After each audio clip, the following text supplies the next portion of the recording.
Hey, all of us were incredibly devastated by the news over the Thanksgiving holiday of a couple of our National Guardsmen who were just assaulted, attacked, and one murdered in cold blood. And then to see the response, like if anything should pull us together, it should be our united response that is evil.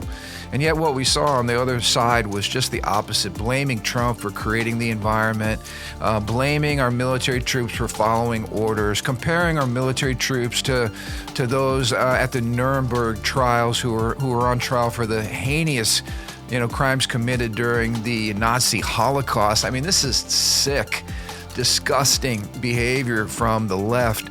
This is what we've grown used to, I guess. So we're talking about accountability today. Our courts are out of control. Our courts have become politicized. And really the question is, who's holding these people responsible, not only for the reckless rhetoric, but for the judicial activism? What did our founding fathers think about this? And then to bring it closer to home, Indiana is pulling together the legislature to deal with the whole issue of redistricting. Why is this important? We're going to talk about all of these issues in our podcast today. You won't want to miss it.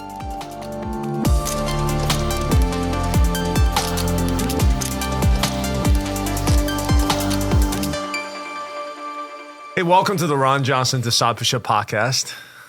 My co-host caught me with a mouthful of peanuts and M&Ms. Christmas cheers. For breakfast. I'm just enjoying the holiday spirit. You're just going with the podcast, huh? This is really some good stuff here. I did go in and steal this. As you know, podcast is being recorded on Monday, and then it airs on Thursday. So by Thursday, this place will be converted into a winter wonderland of holy holiday Christmas celebration. And so I did manage to sneak this out of the storage room. I told him I'd bring it back. So What? Make sure you hold me accountable. Staying here for the rest of December. We take tradition seriously at Living Stones. So we do. It's beautiful. Yeah. And I love the fact that we've got that nice big open foyer with all the glass. It's just so inviting when you drive by the church and you look in and you see the... I don't know, how many Christmas trees are we up to now? We got a lot. 50. We don't worship 100. Christmas trees, though, just to be clear. We worship Jesus, but the Christmas trees certainly set the mood for this amazing time of year. And I just want to thank everybody.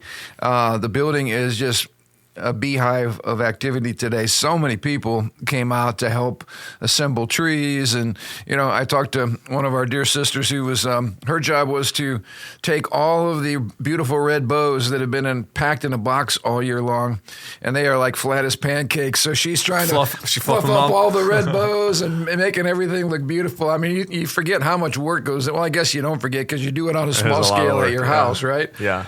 But how much work really goes into making the holiday so beautiful and celebrating Christ and his birth. So we're excited about that. We're excited about the Christmas Eve, actually it's a pre-Christmas Eve candlelight service that we've got coming up for the holidays here, 2 different times. I believe it's 5 and 7.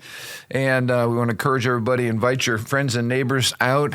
Also, we just started a new series called Christ is All That Matters, working our way through Colossians. And I thought, again, Sunday was obviously we probably had half of our folks out, but due to the storm that hit. But even having half of our people out was amazing, given the inclement weather that we had. I feel like it was a powerful Sunday. You delivered a powerful message. Worship was powerful.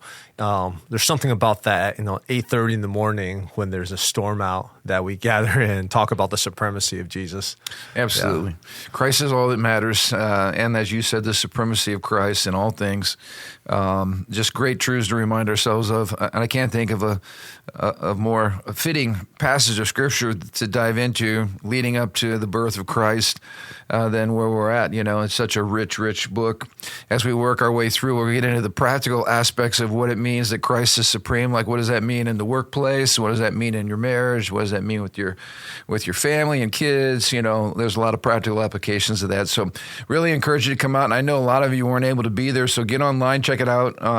Check out the online broadcast of the. What am I trying to say, Matthew? It's Online. It's posted. YouTube. Yes. YouTube. It's up there. You can watch YouTube channel. You can watch the whole thing. I need to eat some more M&Ms so I got energy going to my brain. All right, go ahead. Talk about whatever you want, Andrew. Well, I think we have to mention the Bears and the Eagles. Oh, thank you. And I totally forgot about Are you it. blessed that he brought that I up? totally forgot about the game. Woo! And I thought of you guys like 4 o'clock on a Friday afternoon. And I was like, wait a second, I feel like there's something going 4 on. o'clock? You should have come over and watched it with me. I tuned in at the last like 3-4 minutes of the game because I totally forgot about it. Okay, until I thought about you guys, and I was like, I just need to tune in and see how much the Eagles are killing the Bears. And I tuned in, and I couldn't believe the Bears were winning. And they were like, they had the ball, and they were up by like 8 points or something like that, or 9 points or something. A signature victory. I mean, Matthew and I were talking about this. If we were shaky about anything, it would have been the Eagles because we're talking about Super Bowl champions. No, they're good. The Eagles are good. That was a legit win. How about a spiritual application of this? We're watching the Eagles. They've been to the Super Bowl twice in the last 4 years. Of course, they won the Super Bowl last year. They struggled last week. They were up 21-0, and the Cowboys, I think, came from behind and beat that was them. a great game. And so they blew a 21-point lead. I get it. Their fans are a little frustrated. But the first series, they don't move the ball. They punt the ball. And the fans are booing them out of the stadium. For real. And I kept thinking, here we are, like the Bears fans, just toss us a crumb. I mean, we got a first down. Woo! we ran a successful offensive play. Yay! Anyway, I mean, it's amazing to me how unthankful we can get when we're spoiled, and I would say Eagles fans have been spoiled with the team and the talent that they've had. And I was just listening to these boo birds thinking, I hope I never get that way. The encouragement goes a whole lot farther. Don't you wish everybody could be yelling out, hey, we love you guys. We believe in you. Keep it up. That's not what happens, though, when people drink too many beers and are spoiled with their past success. They start yelling horrible things. It's a tough city. It is. They're tough in the sports. It is. Now they're talking about, firing their coach and all this kind of stuff. I'm like, you people are nuts. But anyway, on to brighter things. Yeah. But hey, that was a bright thing. And now we have to beat the hated green bean pickers from the north. That's what I call them, the green bean pickers. Who had a great game themselves for a win. I saw that. Yeah, they did. So it's going to be an epic battle. In fact, it could be that the two best teams in the NFC are from the same division at the end of the day. We'll see. We'll see. We still got a lot of football to play.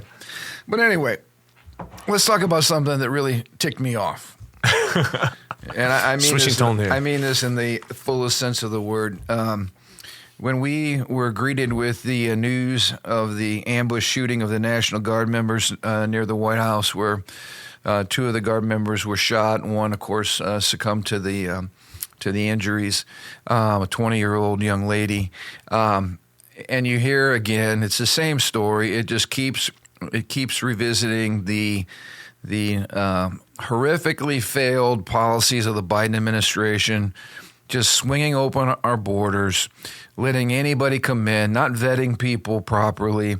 And so now you have this guy who traveled all the way by car from the Washington state across the United States to commit this murder and yelling Allahu Akbar. Again, I mean, it's clearly it is a Islamic fundamentalist terrorist doing what they do and what they've been doing and what they have been perpetrating across America in terms of our citizens. And I think people are just sick of it. This is an example of failed government at its finest. This person came over from the failed Biden administration, departure from Afghanistan, where we left all kinds of, billions of dollars of weapons.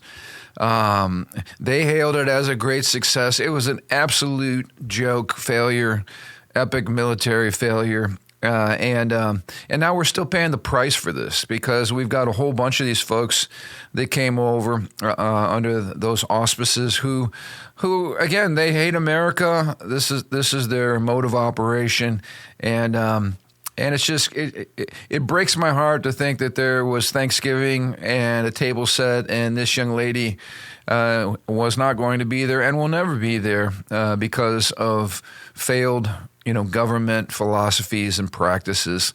And again, we're still trying to recover from 4 years of the Biden administration doing this, and the millions and millions of people we have in our country right now who we have absolutely no idea who they are, what they stand for, what their histories are, what their past records are, if they have criminal offenses. I mean, it's created such a gargantuan task for the Trump administration to once again clean up the mess that was left behind, and this happens over and over and over again. And I'm just sick of it. I'm sick to my stomach about it. I'm sick about trying to compare this person to one of my own children, one of my own daughters. It's needless, and it takes us back, in my opinion, to where we were at the end of the last podcast. We had 6 congressional leaders that were basically encouraging lawlessness among our troops and basically indicting this administration for being a lawless, immoral administration. So once again, the rhetoric from the left, negative, vitriolic, stirring the pot, calling names, accusing, making horrible accusations of things that they have not one scintilla of proof for. And it creates this atmosphere where people like this who shouldn't be in our country are able to perpetrate, those types of heinous crimes. And I think the average American, in fact, I think I saw the data on this. It was like something like 72% of evangelicals, 72%, according to polls, said evangelicals were outraged. So, again, I hear all this talk, Trump's losing his base, blah, blah, blah. I think it's a bunch of baloney. I think the people that voted him overwhelmingly into office are sick of this garbage. And they're glad that we're finally doing whatever it takes. It's messy work. It's unpleasant work. It doesn't give you the warm, fuzzy vibes. But removing people, sometimes forcefully, from our country who shouldn't be here in the first place because of failed government, is messy. But I'll tell you this, I think the vast majority of people who believed in the Trump agenda are still enthusiastically behind what's taking place, and I'm one of them. So I don't know what your thoughts are on that, but I mean, that to me put a massive damper on the whole Thanksgiving celebration. Yeah, I mean, it's a major issue. I guess my thoughts, if we can't unite around something like this, I'm talking about left and the right, cannot unite around a tragedy, a horrific crime, terrorism, what do you want to call it, then do we even have a country? I mean, just to your point, when 2 National Guardsmen are murdered in cold blood in D.C., in our nation's capital, to add, insult to injury around the holidays when we're all trying to celebrate and give thanks and come together, and be with family and all that kind of stuff. And I didn't hear one media outlet condemn what took place. They all tried to spin it. They all tried to blame Trump for creating the atmosphere and all that kind of stuff. If you cannot rally around the fact that it is wrong, it is morally wrong to murder another person, no excuses. You murdered another person, cold-blooded murder. This is wrong. I mean, I think we've absolutely lost our moral compass in this country, and it's scary, like to your point. This should not be something that separates Democrats and Republicans. This should be something that everyone can stand, so to speak, figuratively on the steps of the Capitol and overtly condemn this kind of behavior. But we're not seeing it, and that to me is I say scary in the right way. It's scary in that we're so morally blind. No, I heard a couple commentary, Victor Davis Hanson, a couple others on this. They call it the seditious 6 in their exhortation of the military to disobey illegal orders. And he was using words like civil war out there. He was using that type of language because of the level of divisiveness in our nation, our country. And it's interesting because I look at like Western traditional first world nations, and they're pretty much all very, very divided with this push towards nationalism and populism versus like this globalistic, like we should have no boundary, no borders. We should have like unfettered immigration and whatnot. It's like the West is being consumed by that, whereas like the East has no problem or have very little problem defending their national identity. And just looking at that, I'm like, man, I mean, there are some nations in the West, like Italy and some South American nations, which I don't know, consider the West, but that's like, hey, you know what? We're going to secure our border, Poland. But man, the West, like, it's become this really interesting division between globalism and nationalism. And some of the traditionally more third world nations, I wouldn't call China a third world nation at this point, but some of those Eastern nations, like, they have no problem kicking people out of their nation. They have no problem defending their... I just saw where the Japanese, they have a very clear immigration policy, and somebody was bringing up the practice of cremation, which is a Japanese practice. That's what they do.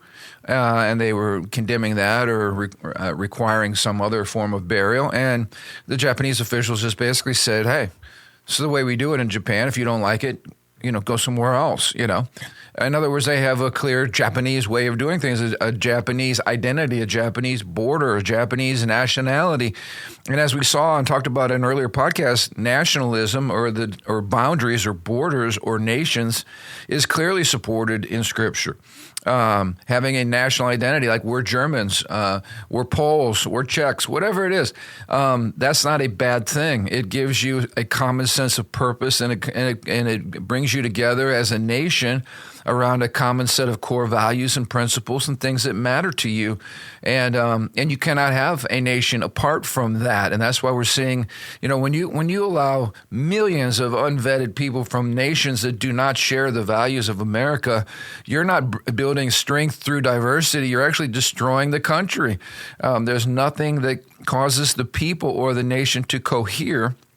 And then when you have these globalists who have infiltrated higher education and the media, and they condemn folks like you or me for saying, hey, I'm proud to be an American, or the word patriot is now viewed as a Christian nationalist term, or even this ridiculous term Christian nationalist, as if it's wrong to be a Christian and it's wrong to love your nation.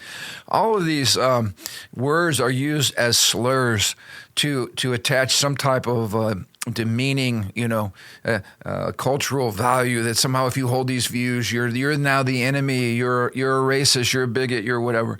But we're seeing this worked out, as you pointed out, especially in Europe, Western Europe, and you can see the handwriting on the wall. So when a congressional leader uses the word civil war, which I think is a terrible use of language, I would rather talk about cultural war or ideological war.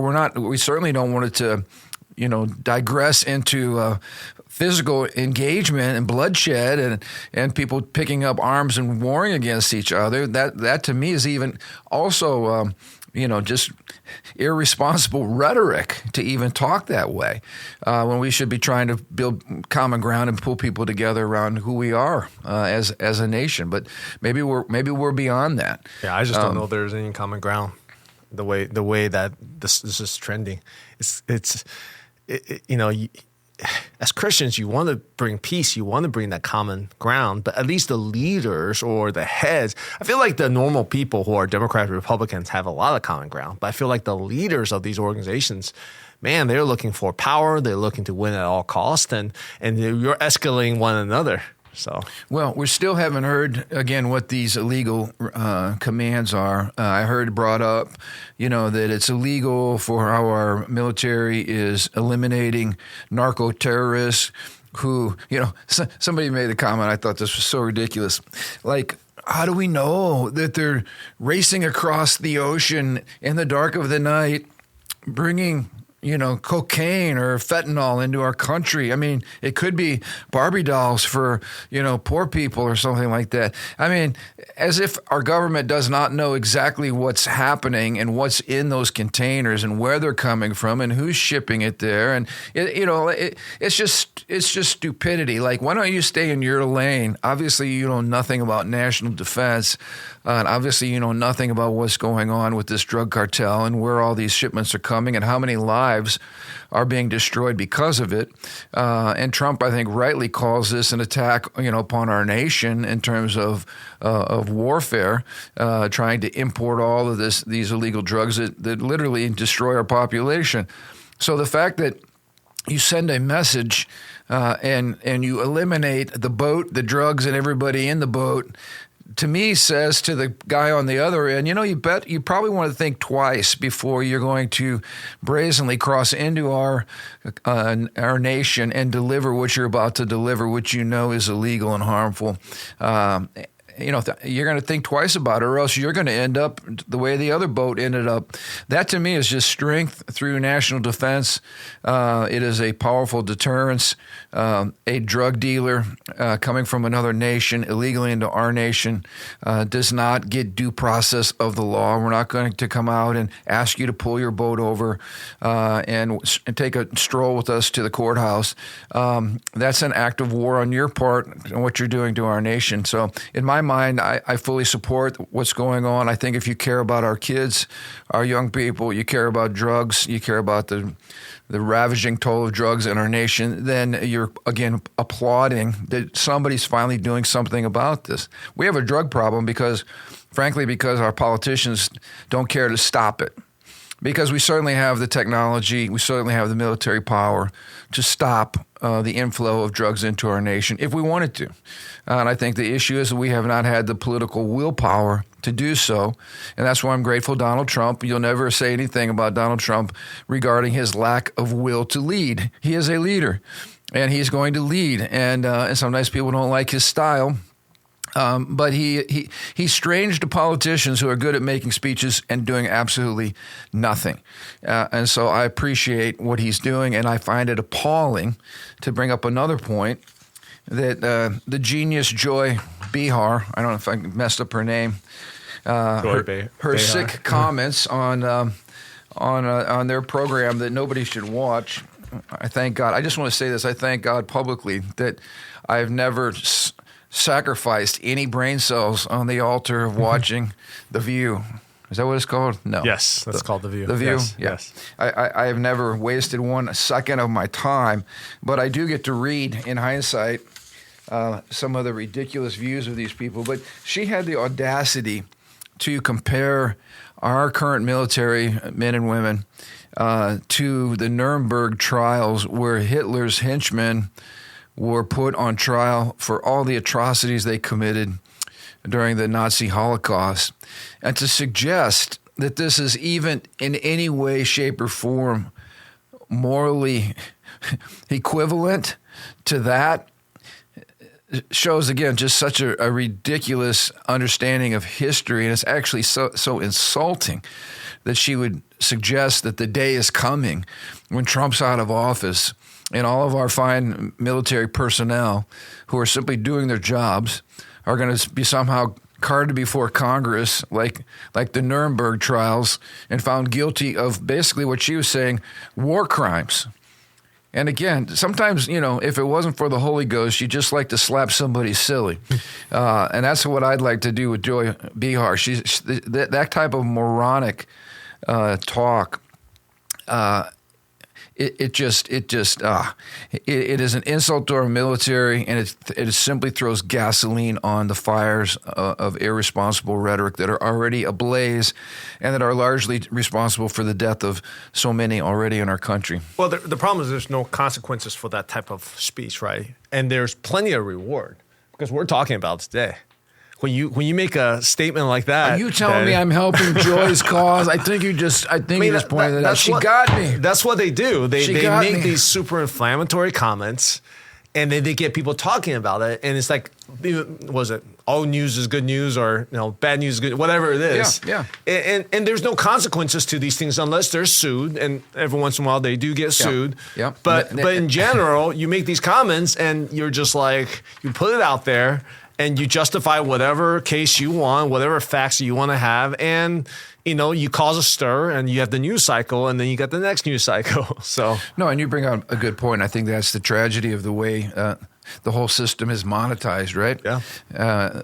Those voices that are most out there, most radical, most conspiratorial, are the ones who get the most clicks. And the ones who get the most clicks, get the most jackpot. Yeah, and it's unfortunate. You have a balanced, precise, very well thought out perspective. No one cares. you throw something else, you throw the Nuremberg word out there, all of a sudden people pay attention. Yeah. Right? That's their job. That's their. And you brought up a good point. Accountability. Where's accountability? I was glad to see that the Defense Department is going to be exploring some of these comments and calling some of these people at least to task. I saw where the one gentleman, Mark Kelly was just as brazen as ever, on some liberal talk show. I'm not going to back down. If they think I'm going to back down, all this bravado and all the, airheads are clapping their hands as if this is something brave and courageous. I also saw a picture that just recently surfaced with him and George Soros' son, which suggests that he's been compromised or radicalized in terms of his views. Anybody that would be in a picture with any member of the Soros family, you have to question what's going on there. But I thought this was a step in the right direction. This was legislation that was introduced by Representative Randy Fine, a Republican from Florida. He introduced legislation early September 2025 aimed at holding judges accountable for releasing violent repeat offenders who go on to commit further crimes.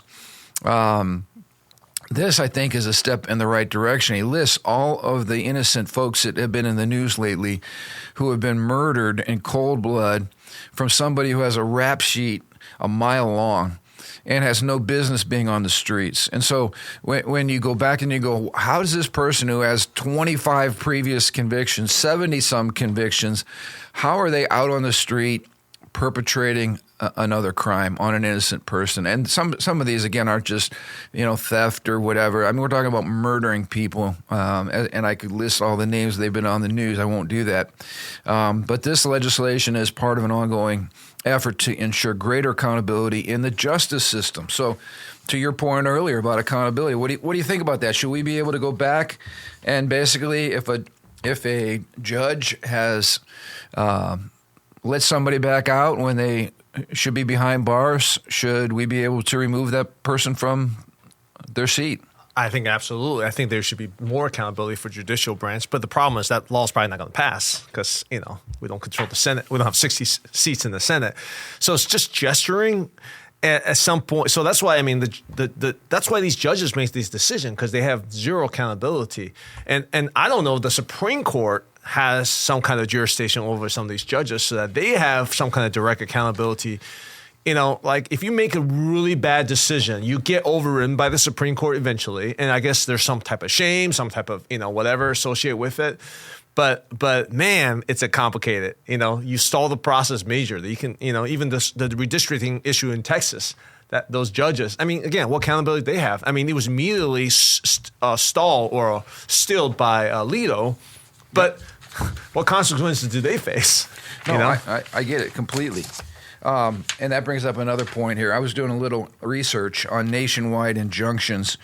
And when you look at what has happened, for instance, in the previous Biden administration, the Obama administration, even the Bushes, to go all the way back, the number of federal injunctions that have been basically where a judge unilaterally puts the brakes, throws the monkey wrench on the administration's, plan. Again, what does Congress makes the laws, the executive branch implements the laws, and the Supreme Court or the courts are supposed to interpret the law, not make the law. Unfortunately, what we're seeing more and more is that the courts have become politicized, and we have courts that are telling the president what he can and cannot do. And we're not talking about the Supreme Court. We're talking about lower federal courts, district courts, and then everything gets put on hold, as you pointed out. So the whole it's a tactic. The whole agenda gets put into reverse, or the parking brake gets yanked up, and then everything comes to a screeching halt until a judge or we appeal and go up to a higher court. But the whole process is delay, and it's intentional. And I think, again, it's not our courts are broken right now. This is not the way it's supposed to be operating. But this is probably the only effective strategy the Democrats have been able to muster is judicial activism, just putting cronies in judicial seats who actually share their political views and who are willing to use the courts to stop at whatever measure they have to take to stop the agenda of the opposing administration. And it's not the way it's supposed to work.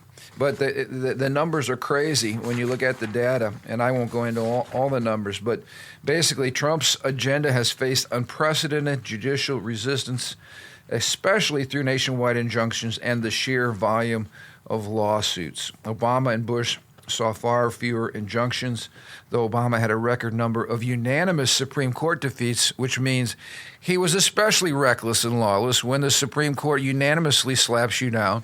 That's different than what we're seeing with Trump, because Trump's getting nearly everything, and anything he tries to do gets slapped by some court somewhere. So anyway, our judges and our judiciary needs a lot of help. I want to get to the second thing over here. Our founders. What did our founders have to say against judicial supremacy? This was Thomas Jefferson in 1820. He said, "You seem to consider the judge as the ultimate arbiter of all constitutional questions." He said, "A very dangerous doctrine indeed, and one which would place us under a despotism of an oligarchy." He was pointing out that unchecked judicial power creates an unelected ruling class. And think about it, they're appointed for life.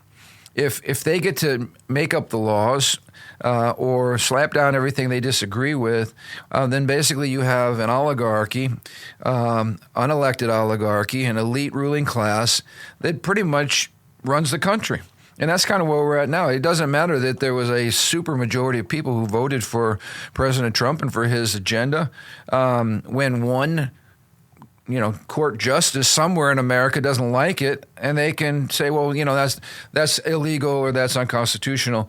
When again, our Congress is supposed to be the ones that are determining whether or not a law is legit or not. Most of them are lawyers anyway. They're the ones that pass the laws. They go through the process of grinding out the ins and outs of what that law says. They do judicial reviews and law reviews over that before it gets to the final rubber stamping phase anyway. So that's where the safety lies, is in numbers, not in, again, this oligarchy of despotism that happens when there's no constitutional accountability or judicial accountability. Here's another quote from Jefferson: "Our judges are as honest as other men, and not more so. And their power is the more dangerous as they are in office for life and not responsible as the other functionaries are to the elective control." In other words, they can't be voted out of office. If we get ticked off at a representative, we can vote him or her out of office. We don't get to have that opportunity with our judges. "The Constitution," he goes on to say, "has erected no such single tribunal, knowing that whatever hands confided with corruptions of time and party, its members would become despots." So once again, these guys were very, very bright. They saw the power of not reining in the courts, and they saw the potential that could happen if our justices just basically decided they were going to use their position to make the laws instead of simply interpreting law, that they should have a minor role, not a major role. But at this point in our nation, they have a huge major role, because if you say to, if you're the judge who shoots down whatever it is the president's doing, and I represent the president, and I say, what you're doing is illegal and we're not going to abide by your ruling, then we're the ones that are accused of being lawless and we're threats to democracy and on and on and on, when in actuality, that justice is a threat to democracy, because they're abusing their position and they're not understanding the limitations of their power. Yeah, that's one of probably the limitations of our Constitution, is basically you're giving the greatest authority to the umpires or to the referees in the game, except that they have no accountability. Can you imagine in Super Bowl? Oh, yeah. The ref is calling left and right, and they don't get fired. They don't get reviewed. There's no instant replay, and they just do whatever they want. And guess what? The Super Bowl's ruined. That's right. That's right.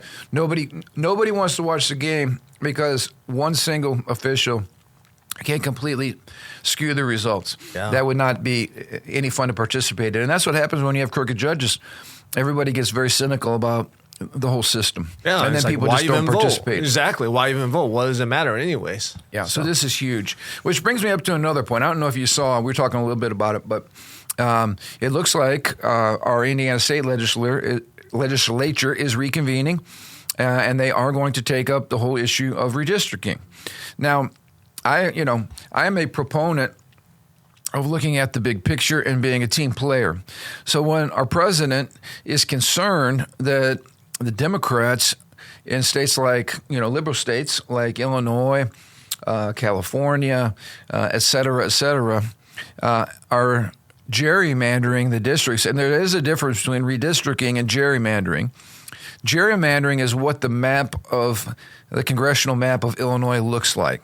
It's when you start off drawing the map in the far southwest part of the state, and it goes up like a salamander-type creature through the middle of the state and works its way back down, and you wonder who drew those lines and why were they drawn that way? It makes no sense.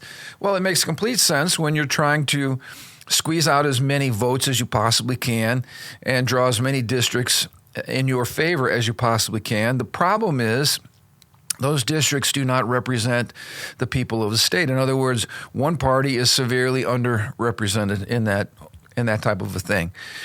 What President Trump wants to do is say, look, we need to go back, those of you that are in Republican states, and look at the states, look at your districts, and see if we can draw favorable lines. Now, favorable lines that's part of the privilege of being the majority in your state. I didn't say illegal lines. I didn't say gerrymandered lines. There's lots of ways to draw lines. They should look like districts, and they should be located in your part of the state. They shouldn't go all the way down to the middle or all the way up to the far corner. There should be some, order to how those lines are drawn. Anyway, my point is this. Indiana's going to go back and look at that, which I say great. President Trump is concerned that the same thing's going to happen to his second term as it happened before, and that he's going to lose the majority that we have or continue to operate under a very thin majority. And then what that means for those of us who voted for him is that the agenda gets sidetracked. And my take is this: this is not a game we're playing here. There's lives at stake. There's policy decisions at stake.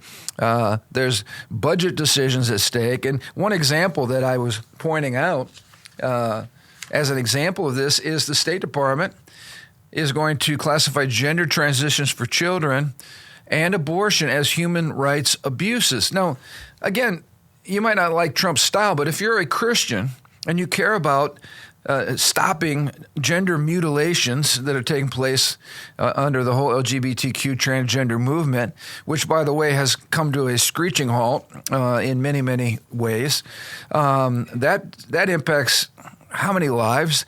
You look at, of course, abortion policy and all of that. Those are just two areas. But my point is this.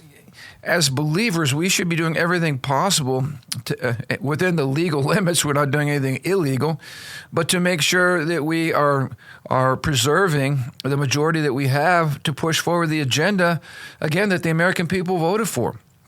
And that it's not being taken away from us through drawing lines and, whether it's through the illegal allowance of illegals coming to our country and giving them the privileges of voting, which the Democrats are experts at, all the different congressional districts that should not be because they're populated with illegal folks. There's so much abuse on the other side because all they care about, we've talked about this, all they care about is power. They'll do whatever they can to retain the power, and the immigration crisis is a direct result of that. We need to start playing hardball on the other side of the aisle. Again, not illegally. We're not stooping. Some of the people have brought up, well, we need to be principled, not like the Democrats. Yeah, we need to be principled. The principle is let's do things the right way so that we win and that we can continue to implement a vision that leads to life. And let's not be the wimpy Republicans who just sit on the sideline and never do anything other than make sure that we have enough votes to get reelected. You and I talked about this. I'm going to shut up here and let you jump in because we're going to run out of time. But when somebody says, well, I talked to some people in my district and they don't like Trump. Okay, so what? Do you like Trump? You're the one that got elected. You're not a chameleon. I get so tired when politicians are going to run around and say, well, how do you feel about it? Well, how do you feel about it? No, you tell us how you feel about it, and then that determines whether or not I'm going to vote for you. That's how people get elected. And especially Christian politicians, because they act like when they get elected, their job is to represent every single person in their district. And you cannot do that because every single person in your district does not share your same value system. But you're the one in power, so lead. And I'm hoping we see some strong leadership, especially from even people right here in our own backyard, because otherwise I think there's going to be some primary activity going on, and there should be. It's like if you're in charge, support the agenda. Get behind your president. Get behind this administration. Let's move the ball forward. And I guess the proof is in the pudding. We're going to see over the next few weeks what happens. Yeah, my take is simple. Republicans without Trump are dying. Republicans without Trump are not getting the low propensity voters out to win elections. We saw that in the midterms. We saw that in the election this past November. Why? And why are the Democrats? They don't need a Trump. People are coming out for Democrats. Now, my idea is because the Democrats are uniting their purpose and they are they're shooting to kill. They are looking to win, and Republicans don't know what the heck they're doing. And I guess what I want from my representatives is: are you going to win, or are you going to just do a bunch of activities to say I've done some activities, but the results, well, that's really out of my control. Whereas the Democrats aren't that. The Democrats are saying the results is what we care about. I don't care about what activities you do. If we don't get the results, then we lose. There is a winner's mentality to the Democrat. Whether I disagree with them or not, there is a killer instinct to the Democrats. And the Republicans are just like, not all of them, but a lot of them are just. I get very, very frustrated with the person who, like I said, who's a chameleon. Stop taking a public opinion poll to determine what your position is. Why don't you have a reasoned, well thought out, principled conviction that doesn't really matter what your neighbor thinks about your conviction? Your neighbor might not vote for you, but obviously enough people, after they heard what you stood for, enough people voted for you that you're now in office. So will you lead? Will you have a spine? Will you have a backbone? Will you take a stand on important issues? Or are you just going to put your finger up in the wind and say, well, there's some moms out there that think Trump's over the top? Well, great. Bless their hearts. But why don't we act like big people and look at the bigger picture and realize what is at stake if we do not retain a majority in the House and in the Senate, or gain the House, I guess, but the slim majority in the Senate. Yep. And if we allow Democrats to gerrymander as they have proven to, again, my point, my point here is all I got to do is pull up the map of Illinois, and you can see what gerrymandering looks like. They're not looking to change their evil ways, so we should be smart in the way we draw our lines. Not, again, gerrymandering, but drawing lines that are favorable so that the people of Indiana are represented and that the administration and their agenda that we voted for overwhelmingly gets moved forward. And that innocent people, like some of these National Guardsmen, are not murdered in cold blood. Only, a matter of feet away from the nation's capital. This is unacceptable. This is where we're at. Trump's doing something about it. The Democrats will only pour gasoline on the fire. So that to me is the biggest argument behind redistricting is what future do you want? Let's do everything we can as Hoosiers to secure a future that leads to life and blessing and prosperity, not the agenda we saw for the last 4 years. So anyway, it'll be interesting to see. Encourage everybody, at least in Indiana, that listens to us. Call your senator, call your representative. Obviously, be kind and polite, but make sure that you communicate your heart on these important issues. And you might disagree, with me or with Andrew or whatever. You're free to have your own position, but let your voice be heard. I feel like we've made our voices heard today. So we'll look forward to seeing you guys next week.